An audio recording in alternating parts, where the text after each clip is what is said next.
Hey everybody, it's Emily at ARG Schooling, and today it's time for a book haul. And oh boy, do I have a book haul.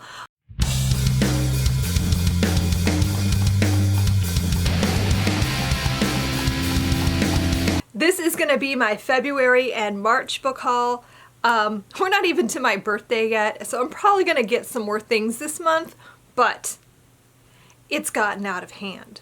So I just want to do this so I can put these books away because they've just been sitting in stacks in my living room and driving me crazy. So I'm kind of dividing this in half. I have the books that I've purchased new that I pre-ordered or that I just bought. And then I have my library sale haul because there was a library sale. They have it every March. And I feel like it's like a birthday month treat for me, so I always go and get things, and it's so much fun. So I have a bunch of things for that. So I'm gonna do the things that I purchased first, like the things I bought new and pre-ordered, all of that first, and then we'll go into the library sale. This is gonna be a mess. I'm just gonna state it up front. Like, there are books here that I'm looking at them going, what even are you?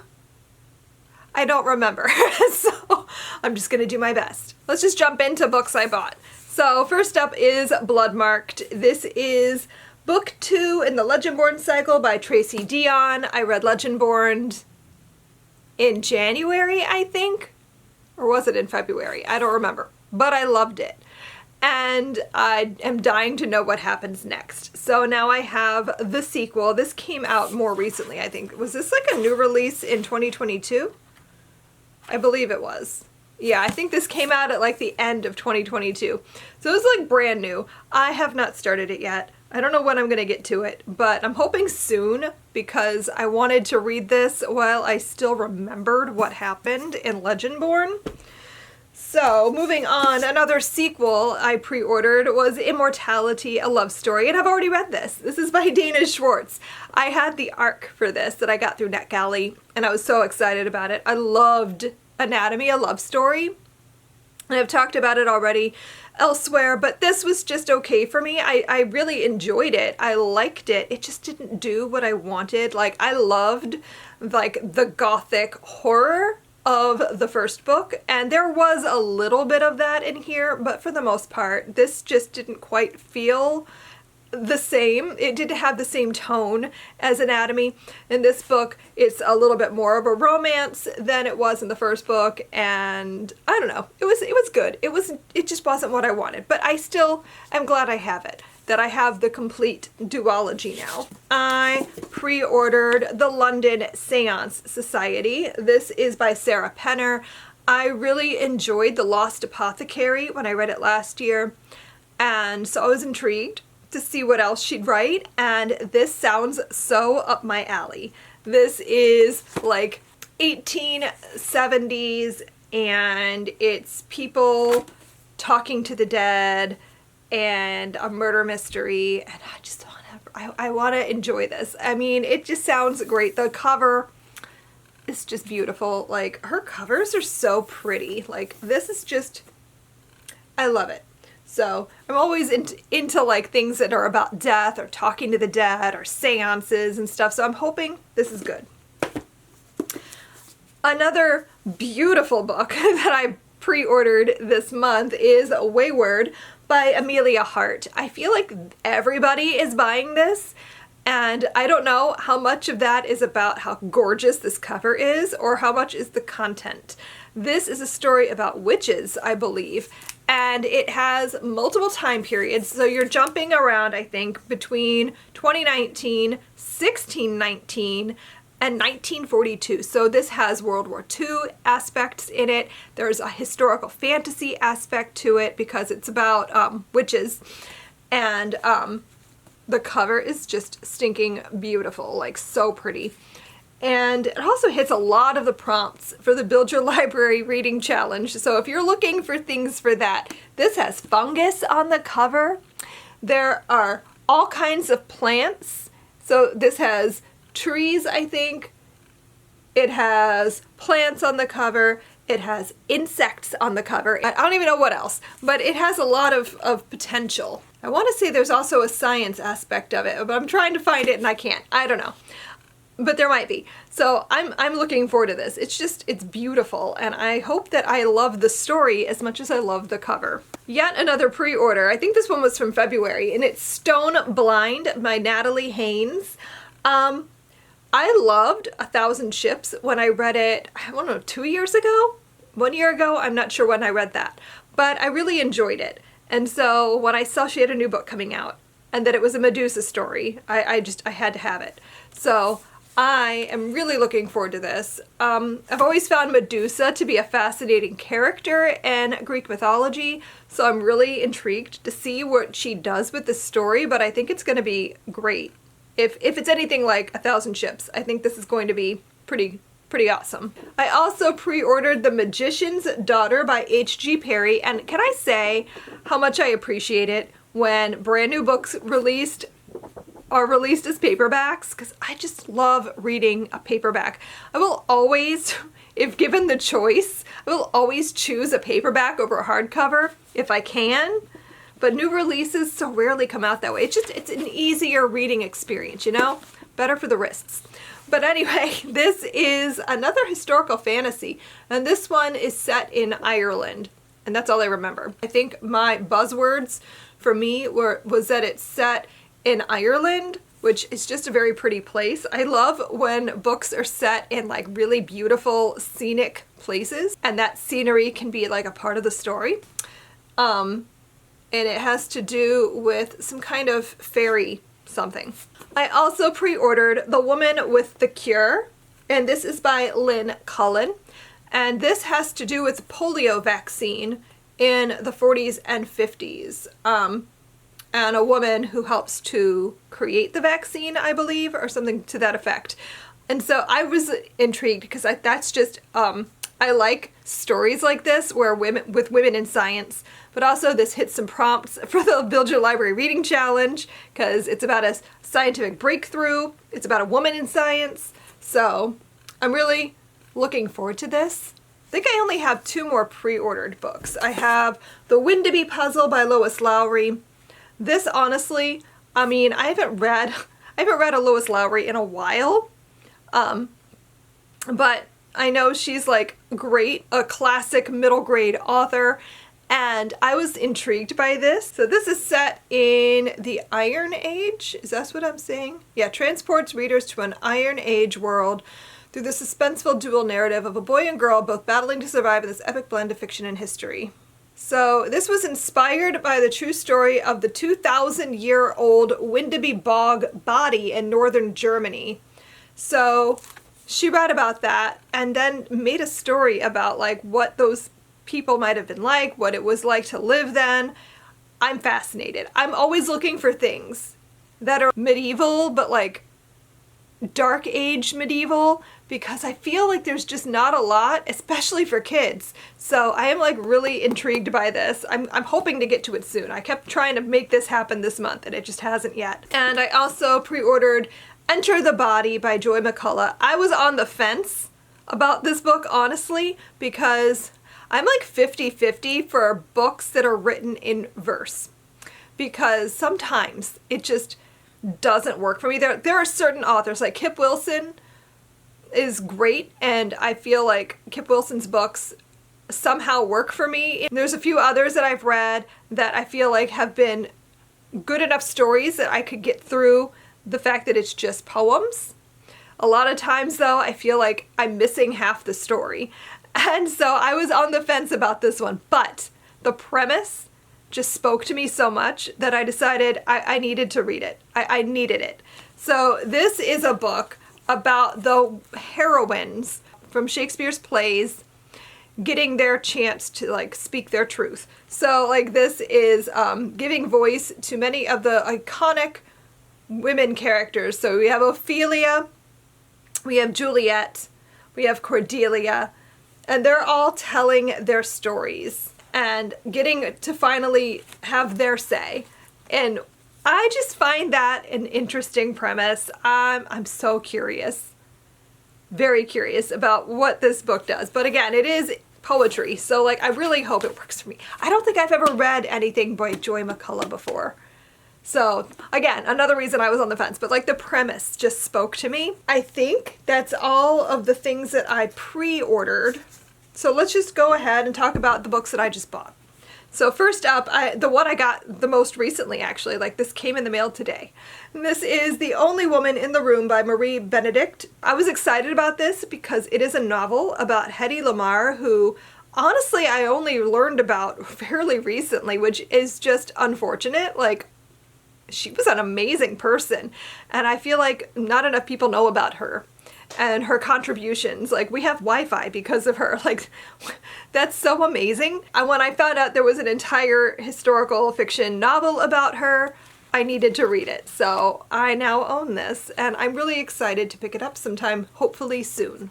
I bought Tomorrow and Tomorrow and Tomorrow, and this is by Gabrielle Zevin, and I bought this for book club because I wanted to make this a book club selection. So this is what we're going to be reading for the ARG Booked Book Club in May, and I've heard about this book so much. I feel like this is always in my feed on Instagram. I've heard a lot of people talking about it on BookTube. And I need to read it now because I feel like it's been like talked about to a point where I feel like I'm missing something. And like so many people have loved it. So all I know is that it has to do with a platonic friendship between a man and a woman. And it has to do with them coming together to create a video game that has become like wildly successful. And it's about their relationship throughout this whole process, a decades-long relationship. So I'm just really curious and interested to see what the story does, because I feel like it's been just like super hyped at this point that I'm almost scared that I'm not gonna like it, but I'm hopeful. I bought The Matchmakers Gift by Linda Cohen-Leugman. I read another book that they wrote, The Two-Family House, I think, that was in way back in the Build Your Library Family Reading Crate, and I really, really liked that. So when I saw that she had a new book and that it had to do with matchmaking, I just thought that sounded really intriguing. This is set in a dual timeline, so we're going back and forth between like current day, I believe, in 1910, and it has to do with like a Yenta situation, I think, like in its generational maybe, that this matchmaking thing. I don't really know. I don't really want to know too much going in because I feel like this is just going to be something that I just want to experience. I don't know. Again, super pretty book cover too. Like and there's pickles.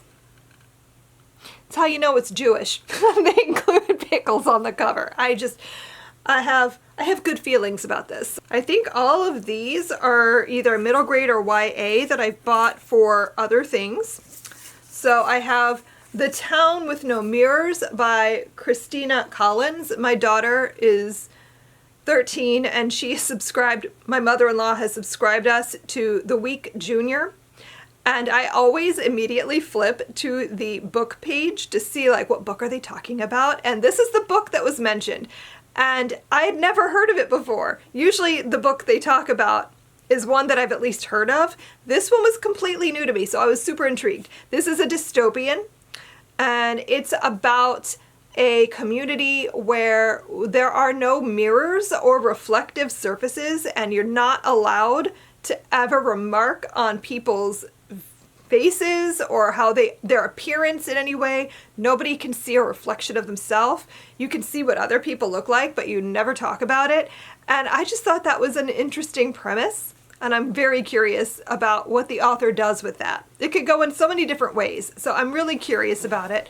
I bought it mostly for my daughter, but also just because I was wildly curious to see what this was. I bought Among the Fallen by Virginia Frances Schwartz, and I don't remember. I think this has to do with like a women's prison.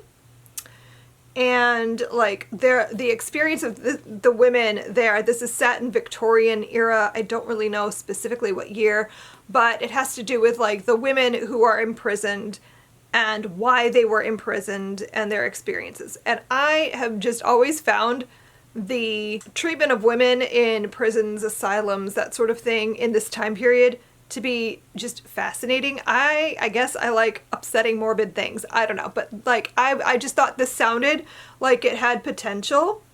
It says it's inspired by the writings of Charles Dickens, and I think it could be good. I bought a new Jennifer Nielsen book. At this point, I'm a little embarrassed.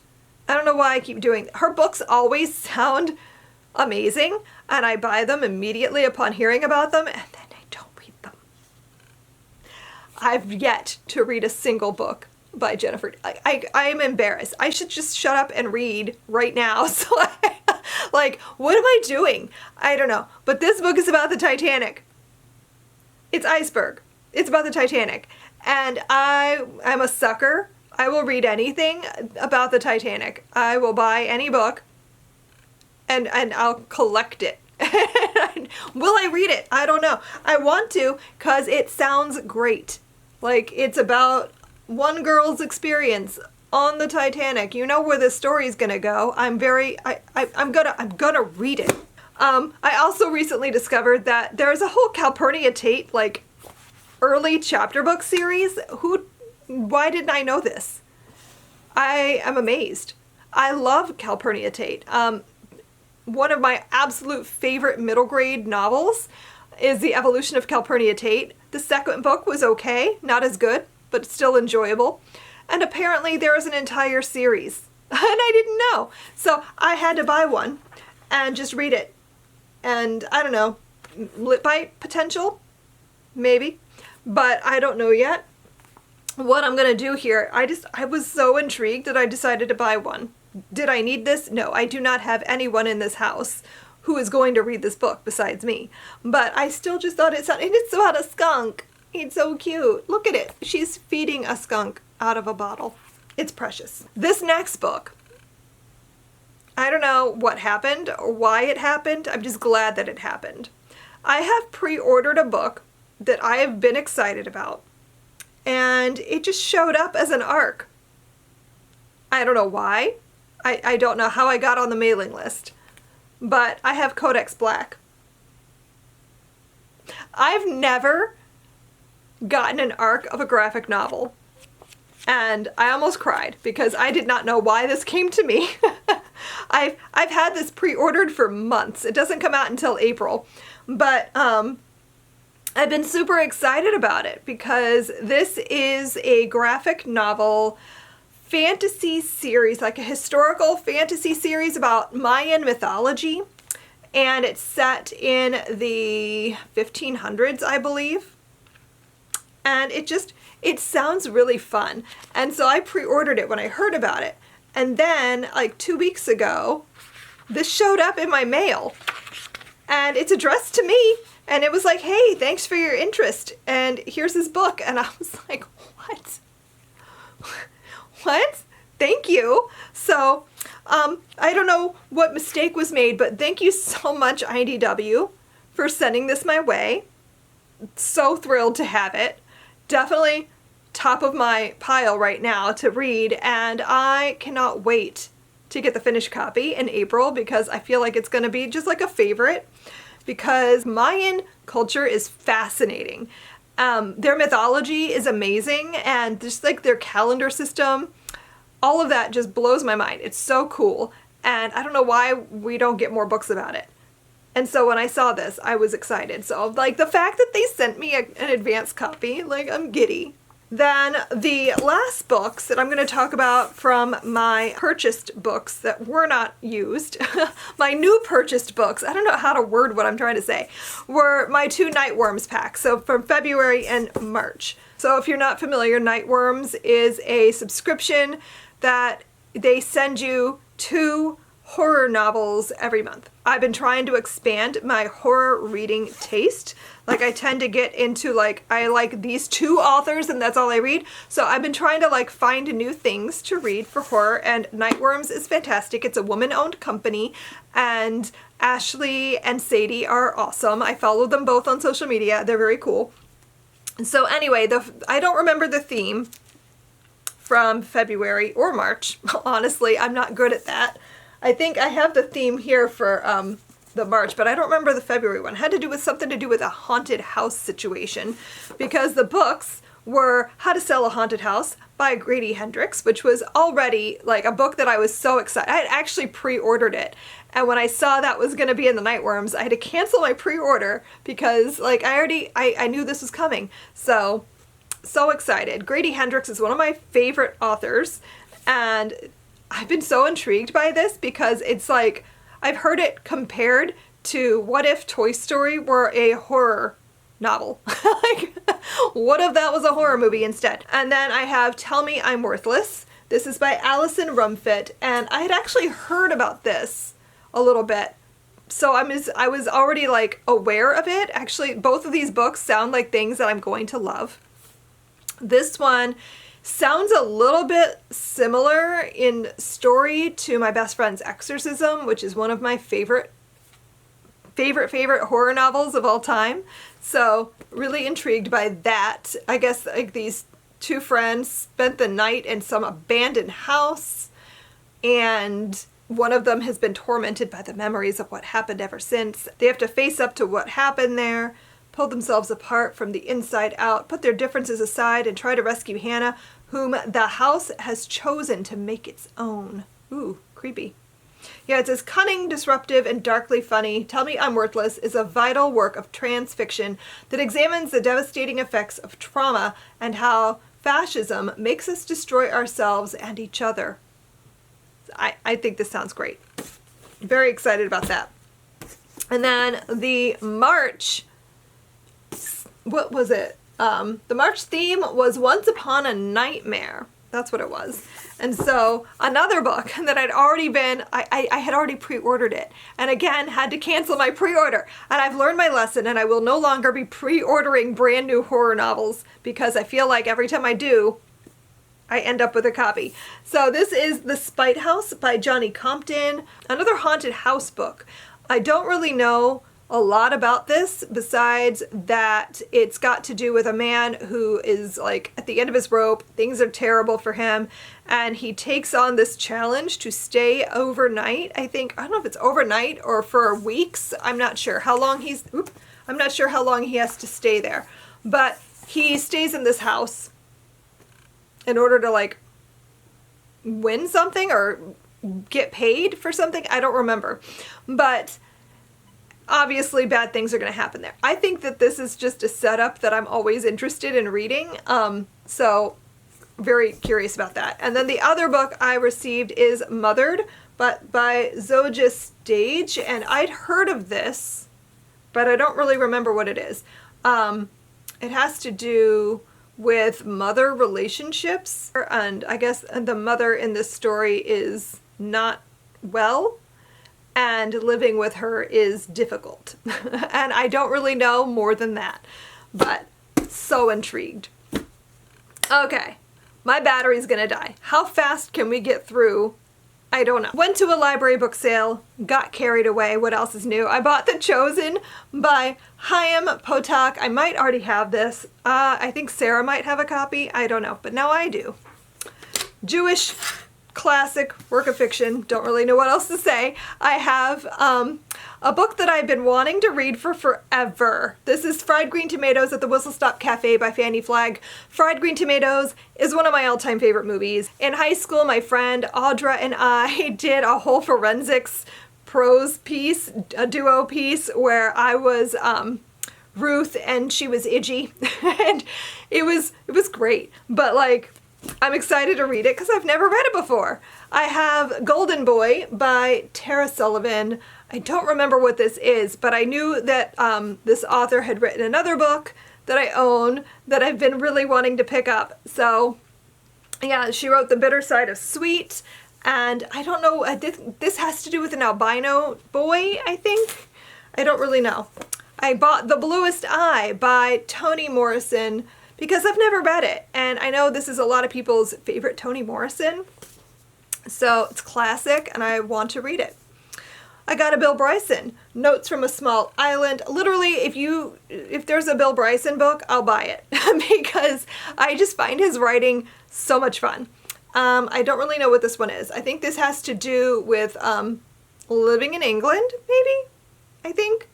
Yeah, this is like a book he wrote about England. This one my husband handed to me, and I was like, okay, I don't really know what it is. The Monstrumologist by Rick Yancey. And it says on the cover, it's a cross between Mary Shelley and Stephen King, and I think that's why he handed it to me. So I think this is YA.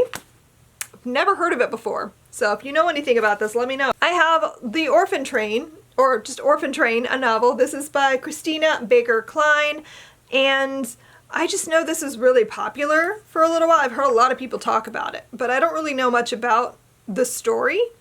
Besides, it has to do with the orphan trains in the 1800s. This next one, I cannot explain why I picked this up, but I did. And it's Looking for Alaska by John Green. I think it was just like this sheer like need to be like, yes, John Green, love the Green Brothers, but I don't like his fiction.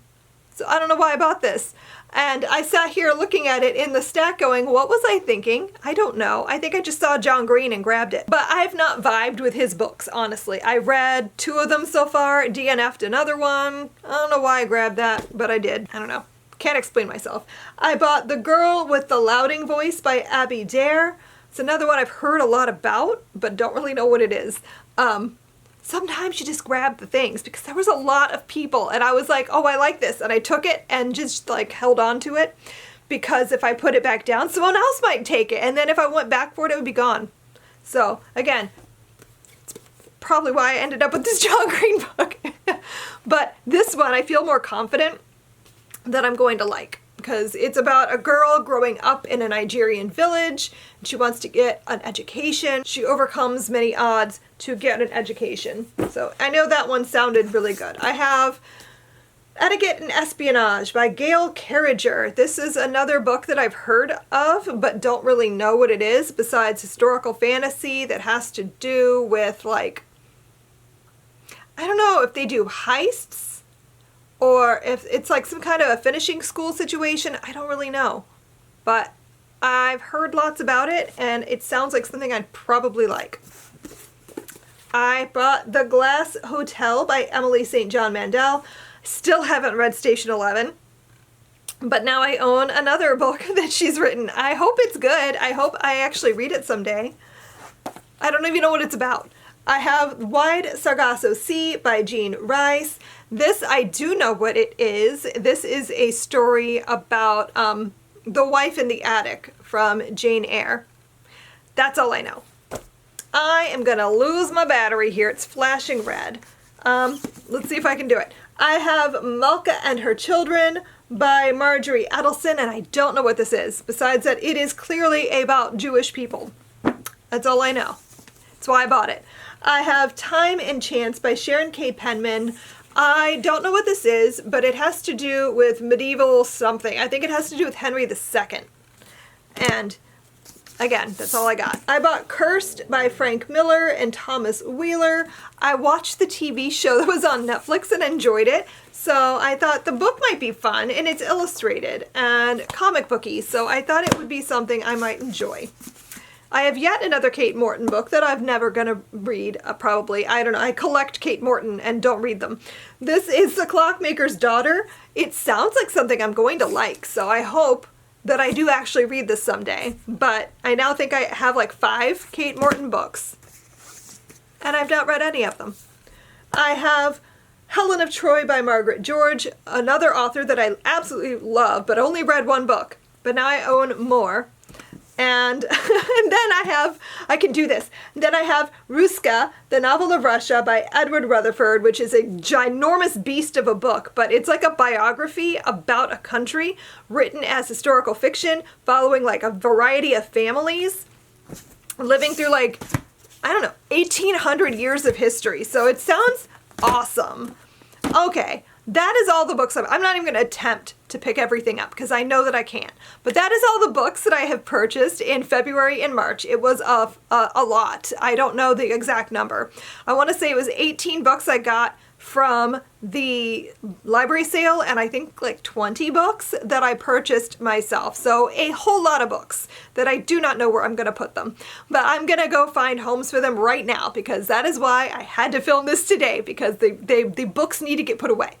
So I hope you enjoyed this video. I'm sorry that I'm rushing, but my camera is about to die, so I must go. But if you enjoyed this video, be sure to like and subscribe. If there's any book in this video that you think I should prioritize, please let me know in the comments, and I will try to make it happen. Thanks so much for watching, and I'll see you guys next time. Happy reading. Bye!